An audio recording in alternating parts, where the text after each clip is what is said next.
welcome Algebra 2. We're jumping into our Saxon Algebra 2, and we're looking right now at lesson 52. So let me write that on our board so we don't forget. So we're looking at lesson 52. Now, some of the fun of the lessons that we're jumping into right now is hopefully this can help you also with your chemistry class. So isn't it so much fun in high school when you start to see where math and science meet together? So truly, there is a lot of facts in the knowledge that math is the language of science. So in our Saxon book, lesson 52, we're actually seeing some chemistry. So we're looking at chemical mixtures and how to figure those out. I would greatly encourage you to take time to look over page 226 and go over how those mixtures work and also how to set those up. So practice problems are super important in this lesson. So you might even just want to pause the video and read over. There's several bold-faced terms. It talks about mixture containers, and then it also reminds you how to kind of set them up. They encourage you to kind of draw a visual, and I think in this case that visualizing it really does help. All right, so let's look. There's just one practice problem for this lesson. So let's jump right there. It says a chemist has one solution that is 25% salt and 75% water, and another solution that is only 5% salt.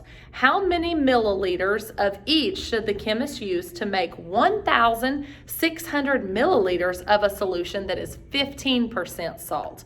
Now, one thing I want to point out to you is some of the other mixtures that they have in problems have to do with liquid like iodine and different things, so it gives you a percent. When it comes to salt, because the salt is a powder, it's going to mix in with the water, so we're going to look at what percent the water is.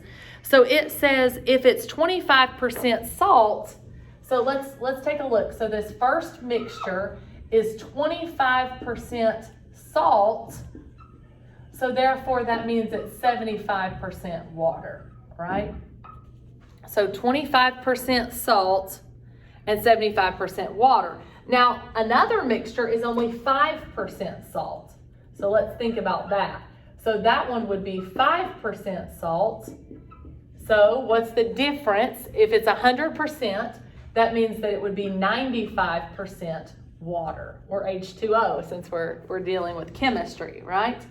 All right, then it says, how many milliliters of each should the chemist use to make 1,600 milliliters of a solution that is 15% salt? So that would be 85% water. So do you all see what I did there? Is I thought through percents, because 100% is all. So if it's 25% salt, it's 75 water. 5, the difference of 100 minus 5 is 95. So 100 minus 15 gave me 85. Whoop, that 5 looks bad. So I'm going to rewrite that just so I don't cause any confusion there. Okay, so that's what we're looking at. So it's talking to us about each of those solutions and then how do I set it up. Now, don't forget that I have two unknowns. So anytime that I have two unknowns, then I have to have two equations. So that's super important for us to look at. So I've got, and we call this first one PN. The book just does that. And then the next one they call DN. All right.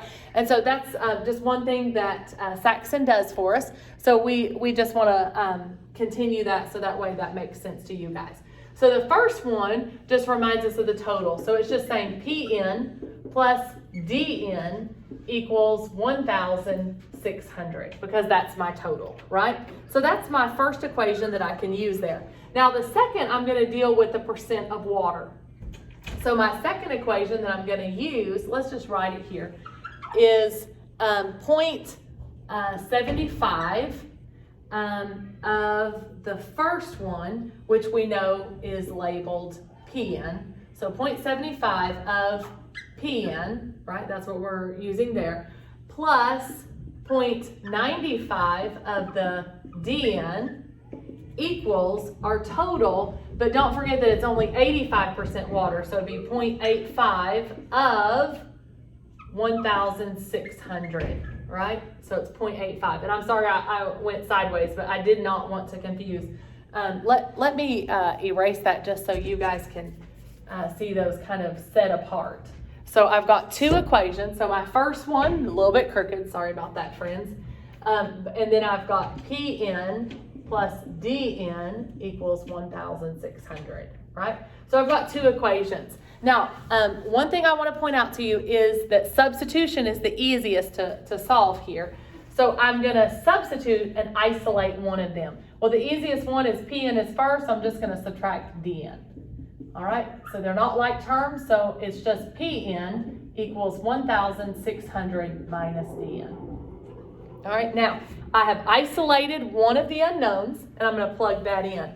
So remember, we talked about substitution, that I'm just saying that this new value is in place of the Pn. So Pn is here, so it would be 0.75, and I'm substituting that in 1,600 minus Dn plus 0.95 Dn, I took away the parentheses, equals, and I can substitute, or I can solve in what is 0.85 times 1,600. The negative here, friends, is that the only calculator I have is my phone, and that's what I'm videoing with.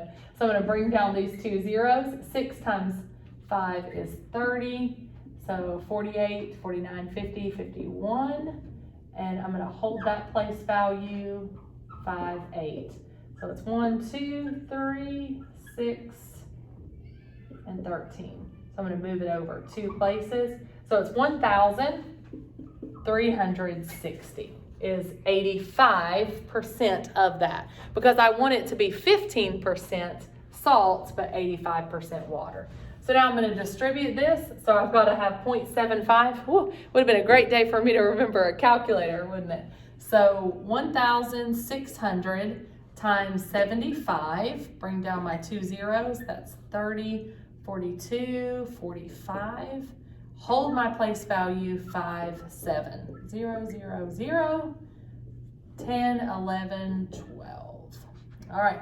So I'm going to slide that over 2 places.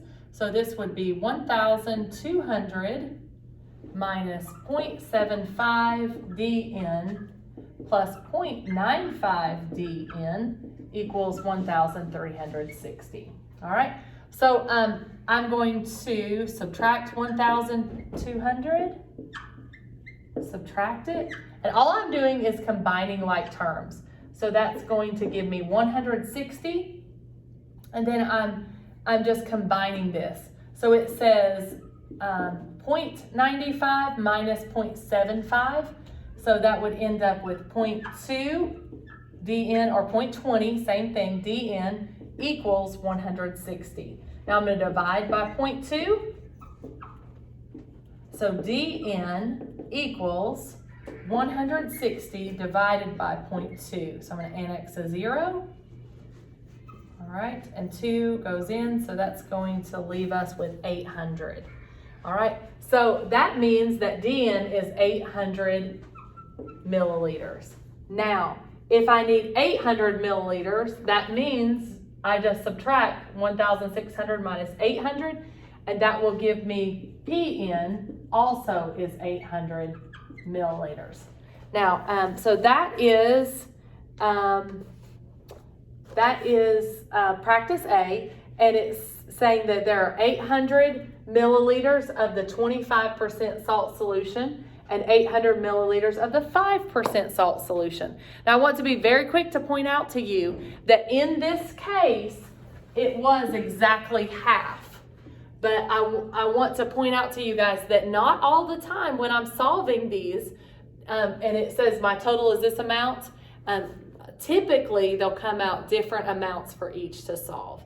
So I know we practiced some in class as well, and we saw some of them be half, but I don't want you to get in that mindset that they're always going to be half. All right?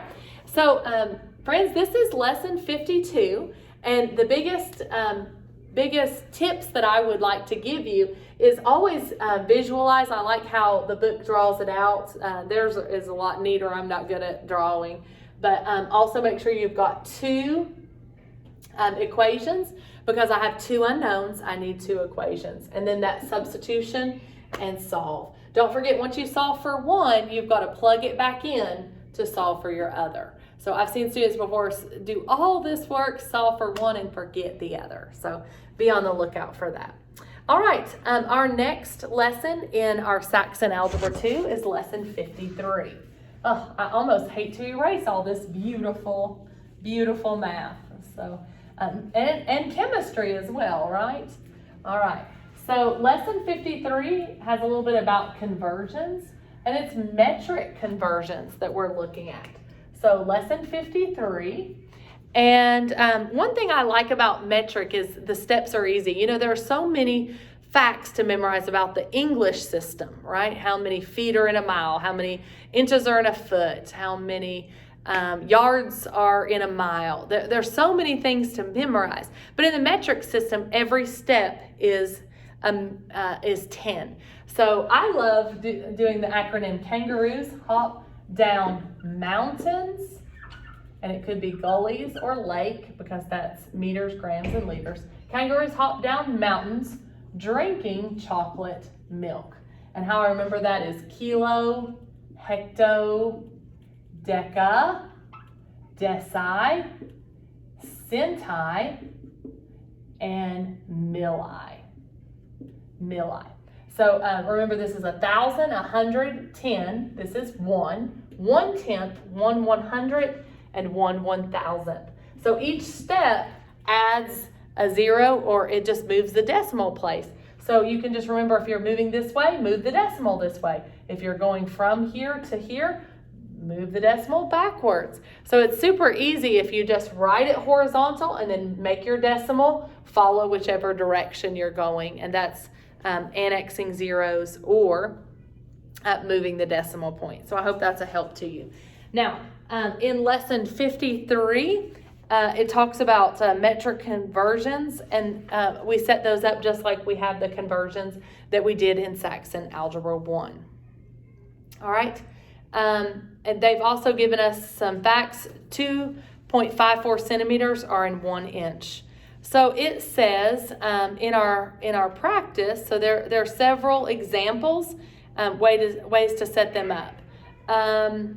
And let's see, there are three different parts. There's 53A, B, and C.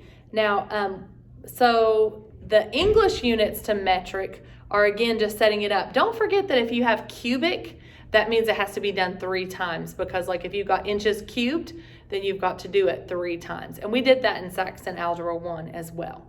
All right, and then percent, weight combination by percent.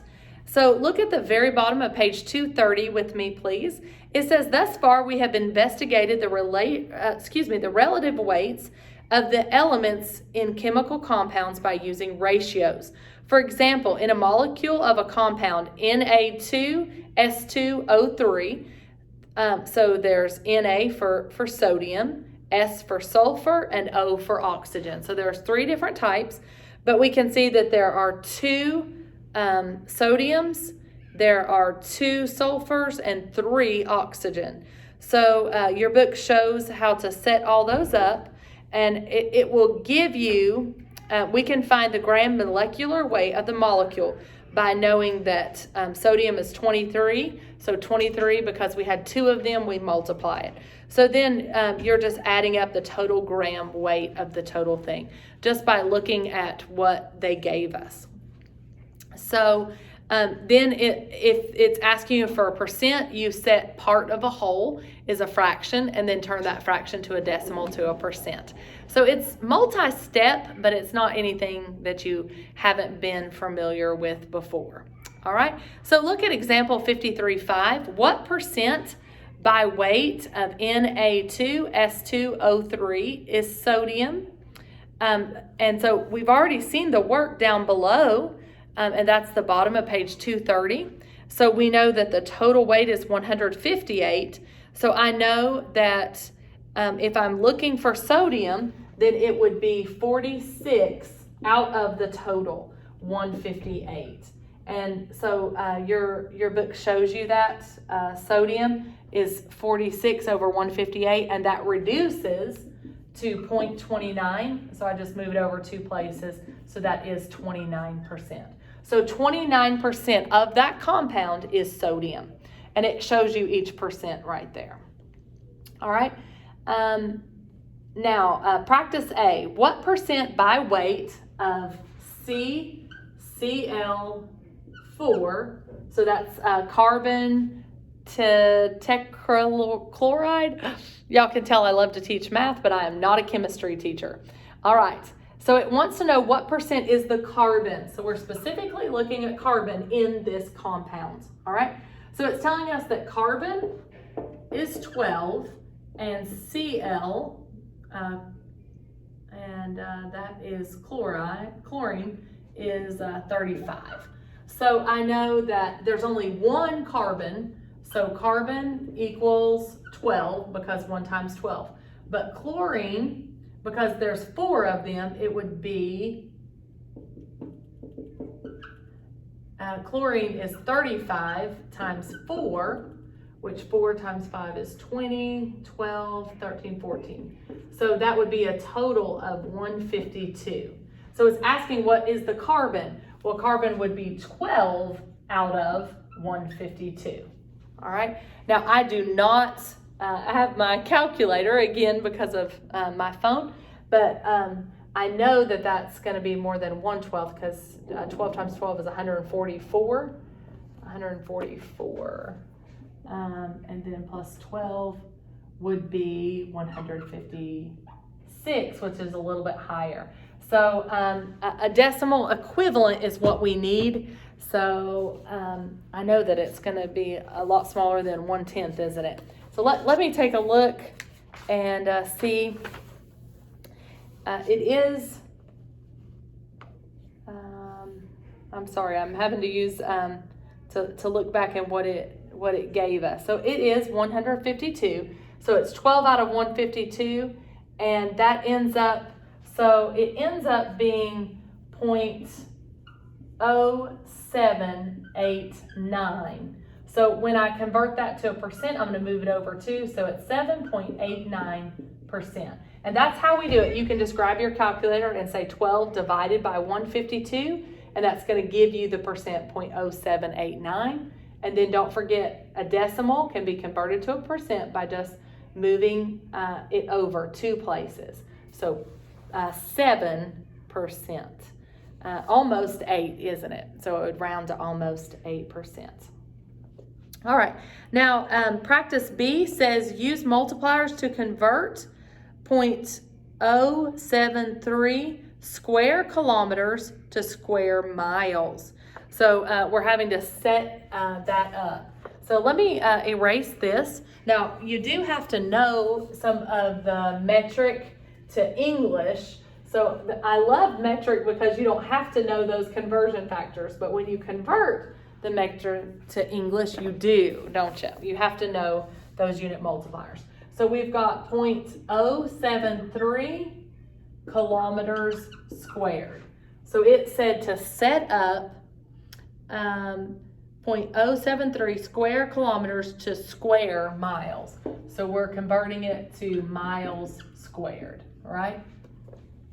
All right, so I know that in order to set this up, 0.073 kilometers squared, and I would do that over 1, times, I know that every 1 kilometer is 1,000 meters. And remember where we did kangaroos hop down mountains.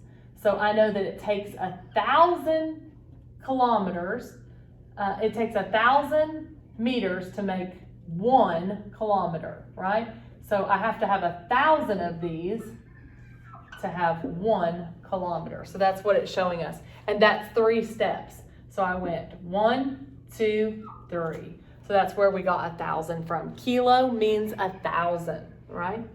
So 1,000 meters are in 1 kilometer. Now let's not forget that it's squared, so I have to set it up twice. 1,000 meters are in 1 kilometer. All right. Now we're not finished because it asked us to get to miles. We've done kilometers to meters, but we've got to still make it to miles.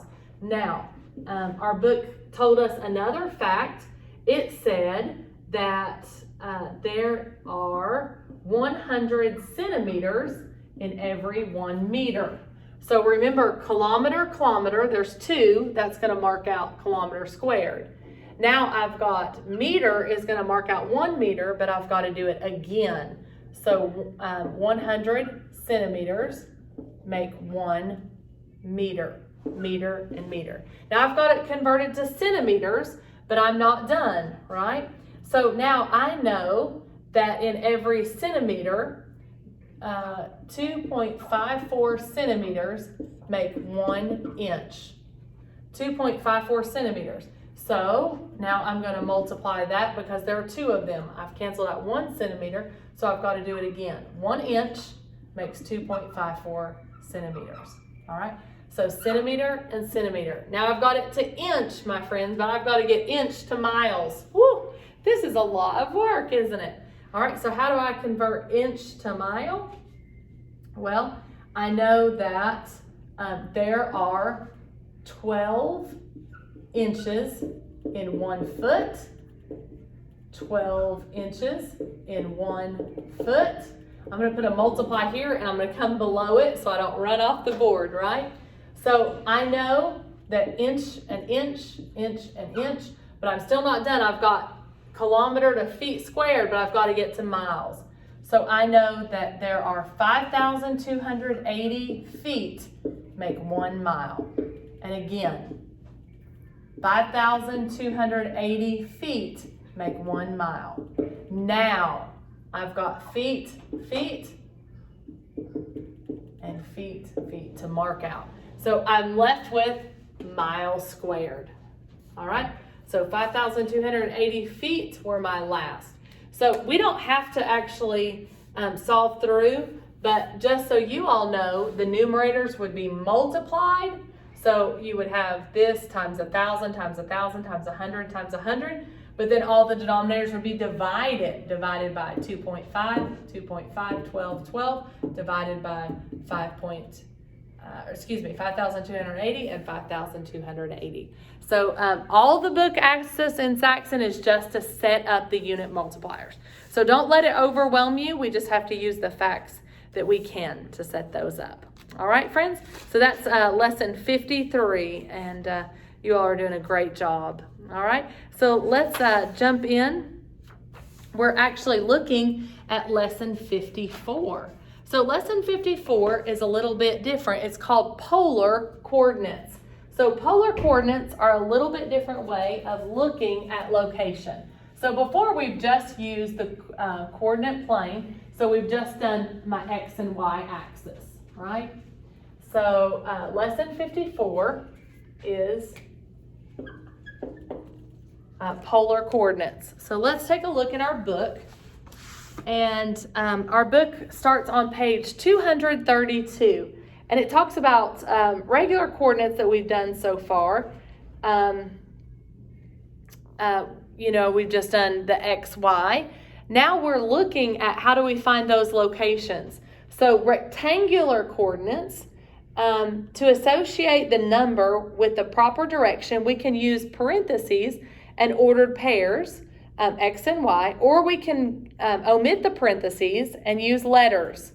So your book kind of talks to you about that. We will use plus R for right, negative R for left, plus U for up, negative U for down. So it's just another way to write things. And sometimes in math we would use X, Y, but maybe in something else.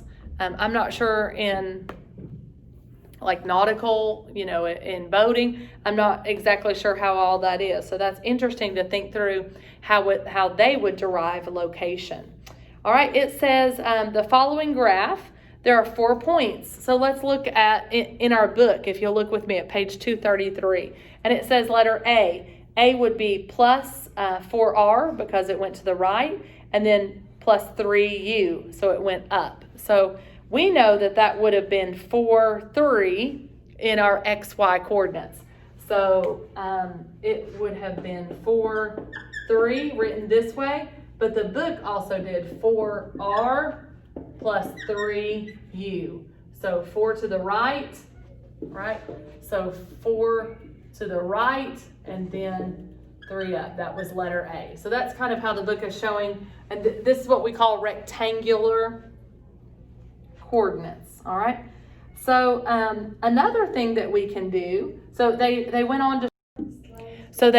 on to show you A, B, C, and D, and I would encourage you to take time to maybe even pause this video and take a few moments to go back through those and go over the rectangular points. Now, I want to draw your attention to page 233, the boldface.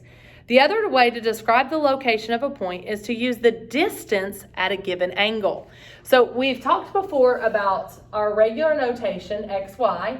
We've talked about rectangular coordinates. And then it talks about the angle is measured counterclockwise from the line that normally designates the x-axis. We say that we are using polar coordinates when we designate the location of a point by using an angle and a distance. So it's interesting to note that seafarers and air navigators have always measured their angles clockwise from due north, while mathematicians, for some reason, measure their angles counterclockwise from due east. So that's really interesting. I'm glad that Saxon pointed that out to us. All right, so we will use notations like 4, and then it has the angle 57 degrees to designate the magnitude and the angles. The first number gives us the magnitude, the second gives us the angle. So the book is explaining that just like in the origin that we would start here at the x-axis, so 57 would go about to here. So that would be 57 degrees. And then this would be 4 units, like the measurement of those, right? So 4 is the magnitude, all right? In math and in science, a vector is defined as a quantity that has both magnitude and direction. So that's really important, all right? All right, so this lesson is super important, lesson 54, all right? Now it says change 457 to rectangular coordinates. So if I know that the length is 4 and the angle is 57, I know that it's a right angle. So how do I do that? Well, I would use sine of 57 is m over 4, and I would solve that. Then I could use the Pythagorean theorem, or I could use the cosine for the next. So then they changed it to rectangular. So those examples are on page 234. Then it gave you another one and asked you to solve it. One thing I want to point out is when it's over 180 degrees. So if you start here, 180 would go to here. So if the book was 230, that would come all the way down here. So if it's 230 degrees, you have to subtract 180, because this quadrant would be 90, and 90, that'd be 180. So if I subtract, that would become 50 degrees. So this angle is 50 degrees. So that's how your book set that up. So then you know that this distance is 7, and this is example 54.2. So if this is 7, then I could use the sine of 50 and then solve, all right? So they've given you several examples there, and it's super important to follow through with those. So I would encourage you to press pause and look over that. Now, they've also pointed out some similar triangles and how to set up those ratios, and then also changing them to rectangular. So that is what your book is going over with you in lesson 54. So I hope that it's encouraging to you. It's a little bit unusual, but I actually think it's a lot of fun. So let's take a look at letter A. So letter A says change 28 and then 310 degrees to rectangular. So let's take a moment, and I know this would be, it starts here and it would go 90, 90 would be 1. So polar coordinates, it's asking us to solve that. So if I take 310 and subtract 180, then I'm going to end up with, let's see, I wanted to make sure I borrowed correctly. 11 minus 8 is 3, so I've got 130. Now that's still larger, so I'm still going to have to subtract 90, and that leaves me with 40. So this is going to be 40 degrees here, right? Or another way I could look at it is I could make that difference, what it would take to get to 360. So I know that this would also, I should have thought through how close that was to 360, and I should have realized that this would just be 50 away. So I wasn't quite thinking there, friends, so I apologize for that. All right, so in this lesson, how am I setting these up? Well, I'm just thinking through that, and then I've got to use my trig functions to solve it. So that's all that's left for us to do, is to use our trig functions and to solve those. All right, so practice A, I remember that this is 40 and this is 50 degrees, right? And that's what they were pointing out to us there would be the easiest to solve for. Now they told us that this distance here, the magnitude of this is 28. And if I use the 50 like we talked about, I can make this come straight down. So if this is 50 degrees and my hypotenuse would be 28, then I'm looking for A and B, because I need to know how many it went right and how many it went down to find my direction. All right, so I can do the sine of 50 equals B over 28, and I can solve for that. If I cross multiply, I end up with B, and don't forget your wavy, it's approximately, B is approximately 21.45. So if B is 21.45, I could do A squared plus B squared equals 28 squared. I could solve it that way, or I can use another trig function. But I end up knowing that A is approximately 18. So how would I write that in rectangular coordinates? I would say it went 18 right, and then because it's going down, it would be minus 21.45 up. Because I'm going down, I'm subtracting, so it's minus 21.45 down. Now I'm going to let you do letter B on your own, just because it is just ratios on lesson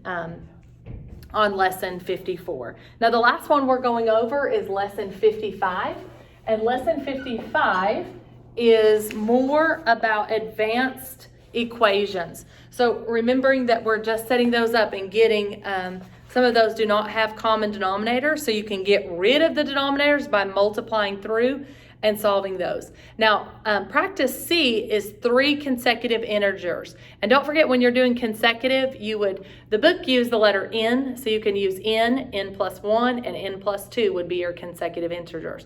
Or you can use X. X is your first, then X plus 1, and then X plus 2. So you can solve those very easily on practice C. So it says find 3 consecutive integers such that the product of the first and the third is 5 greater than 5 times the second. So you're just making sure that you set those up correctly, and that's really important to set it up. So you would have X and then X plus 2 being multiplied together. So that's going to make X squared plus 2X, and that equals 5 plus 5 times X plus 1. So you're going to have to move everything to the same side of the equation, and you'll end up with X squared minus 3X minus 10. Then you're going to factor it and solve. So N could be 2 different answers, or excuse me, X is what we've been using. The book uses N, but you'll have 2 different, and then you'll have to set them up. And remember that it's X, X plus 1, and X plus 2. So that is practice letter C. Now, practice A and B, you're just taking those equations and you're solving them together. So you're just looking for those to get rid of your denominator. So let me erase this very quickly and help you set that up. So it's complex, and when we look at them, we can kind of be a little bit intimidated with all the fractions. So in our practice A, it looks like m plus s over p plus a over x equals t. Now we're looking at all that and all those variables, and we're thinking, what do I do? Well, if I multiply everything through by px, I'm going to get rid of those denominators and make life so much easier. Don't forget that px has to be distributed to everything. So the first one, the p is going to mark out, and you're going to just distribute the x. So it'd be mx plus sx plus, and then this is going to mark out the x, so it's going to be ap equals, and make sure you put it in order, ptx. All right, so now I've got everything written out. Now it asked me to solve it in terms of p. So the direction said find p. So what I have to do is move everything that has a p to the other side. So I'm just going to subtract ap minus ap. So I end up with mx plus sx equals ptx minus ap. So notice that I've isolated the variable I'm trying to find. Now I'm looking for p, so I'm going to take p out. So that would leave me with tx minus a. I took the p out. That equals mx plus sx. So in order to get that p isolated, just divide by tx minus a. Tx minus a. And notice, friends, that's all that you're doing is isolating the variable they've asked for. Mx plus sx over tx minus a. All right, and what is the key to solving this? Is getting rid of your denominator. So I multiply through by my common denominator. And then once I get it, I get the variables by themselves on one side, take out that variable in common, and then divide through by what's left. Now p is isolated. You can flip it around. P equals this, or this equals p. It means the same thing. All right, friends, I hope you have a great week in Algebra 2, and I hope you're encouraged. It's some tough stuff we're jumping into, and so I hope that you won't be weary in well-doing. I hope you'll continue, work hard on those polar coordinates, and you're getting to see how we're using sine, cosine, and tangent. Thank you, guys. Have a great week.